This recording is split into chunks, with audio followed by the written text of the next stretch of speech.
Because you're only actually conscious for about 5 minutes of your entire day. So that means that 1,335 minutes of your day all comes from your subconscious. And a lot of that is taken up by walking, breathing, brushing your teeth, talking even. And all of that stuff is normal. But it also means that what you have been doing your entire life, you're going to continue doing, unless you break out of it. Your habits create what you do, what your subconscious does. So if I were to read a chapter of a book at 10 p.m. for 30 days, my subconscious would get used to that and that would become my habit. So in order to become financially free, create passive income, or build your business, you need to change your habits. You change your habits, you change your life. So follow me. If you're trying to reprogram your subconscious mind, then be sure that you're not making this one critical mistake.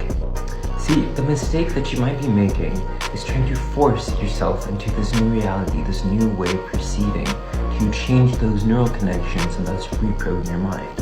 But the problem with this is that this is going to cause a resistance force, because neural connections are like attracts like. When you're trying to force this new neural connection, you're actually weakening it. You're weakening the impact, weakening the power. This is what causes the resistance. This is what habituates you into your old reality. Thus, the most effective way to go about reconditioning your mind is, instead of using affirmations or techniques to forcibly change these thoughts and perspectives, use something a little more subtle, something like a rhetorical question. How did I become so abundant? Instead of saying, I am so abundant, helps the mind naturally reassociate. How to change subconscious beliefs.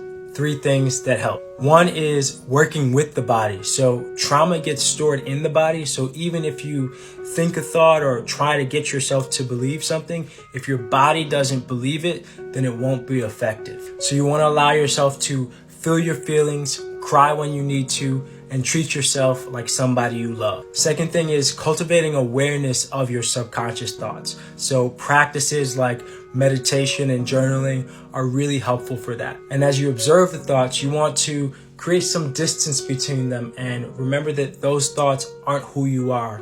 You are the observer of them.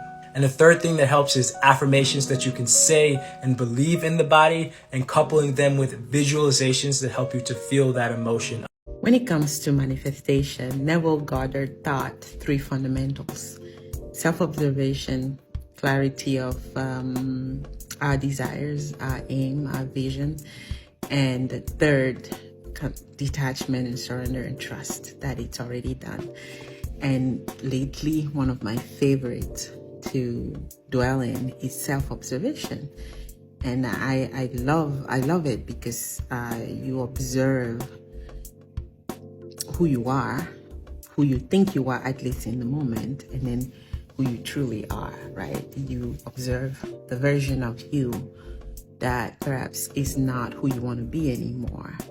And you learn to just let go of that attachment, that identity that you had with that self. And then you observe the new version, and then you surely become that version, become her. So I love self-observation because I think in psychology, one of those sciences where it's fascinating to watch how we all learn from observing each other. A child starts learning from observing the adults in their lives, not necessarily the words the adults are using, but more the actions, the reasons behind the things the adults they're doing. That's usually what we observe. And I love self-observation, as taught by Neville, because what it allows me to do is to just get to know who I am, who I truly am, and decide and commit to conform to that real me and become her. So that's one of the reasons why self-observation is so powerful. Alright, so a fun technique that you can do when you're wanting to embody the version of you in your desired state is something that I learned from Beyonce. She actually created an alter ego, Sasha Fierce. You might have heard of her. So Sasha Fierce was created as Beyonce's alter ego because Beyonce at like the earlier years of her career was kind of struggling on how to like show up up on stage and perform in the way we know her to be, okay? Like, amazing. So she came up with the bright idea to create an alter ego where she can channel a version of herself where she was confident and able to own the stage and able to show up in a way that's great. Now she can naturally do that, but it helped her get out of the shyness or the personality that she have come to understand, to believe at that time, to actually adapt to this new version of herself. Because honestly, this is why you always want to check in with self, because you can have certain personality traits that you've agreed to for so long because someone has told you that you're shy, you're timid, you're angry, you're aggressive, you're stubborn, you're blah, blah, blah, whatever. You can think of all the things that you're too quiet. It's just so many things, stuck up, snobby, whatever you want to think of, you have agreed to unconsciously, unintentionally, and sometimes intentionally. But I'm here to tell you, you can always change your personality traits, your behavioral traits, all the things. And this is a great technique to do this. So for anyone that's have struggled with being confident, talkative, any of the things, I'm just singling a singer. I'm just choosing to focus on that. If someone that may want to be better with their confidence and be able to own the room and just be the outgoing version of themselves, this video is for you. But you can use this in any way or form with alter ego. So for example, I would, name your alter ego. What do you want your alter ego name to be? You want their alter ego to actually have certain personality traits, behavioral traits, that's opposite than what you're showing and being right now. So you want to be more confident, outgoing, you want to own the room, talkative, like a social butterfly, then you would understand what would that look like. So you can script this down, you can come up with a visual, but think of this when you were channeling that alter ego. You're going to talk with confidence. You're going to be someone that knows, I own the room. I can have an awesome conversation with anyone. I am very much confident. I can hold my own. You're going to channel all of that. You can even write down certain conversations that you probably would naturally have and thoughts that you naturally would say. But anytime that you're feeling uneasy, channel this alter ego and you will be able to embody the state of you in a desired state. So the beliefs that you have about yourself, your state of consciousness, will dictate what thoughts you have.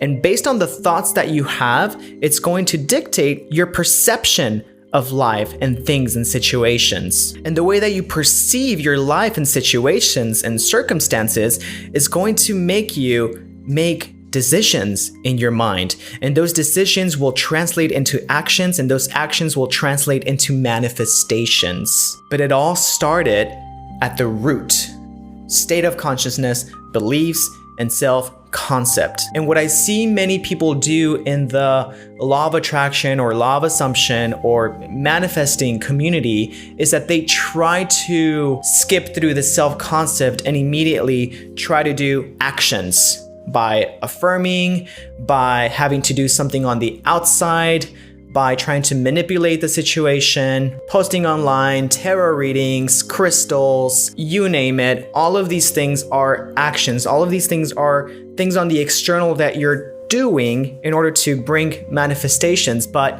that's not how this works. And I'm not saying that affirmations and all of these other things don't have power. They do.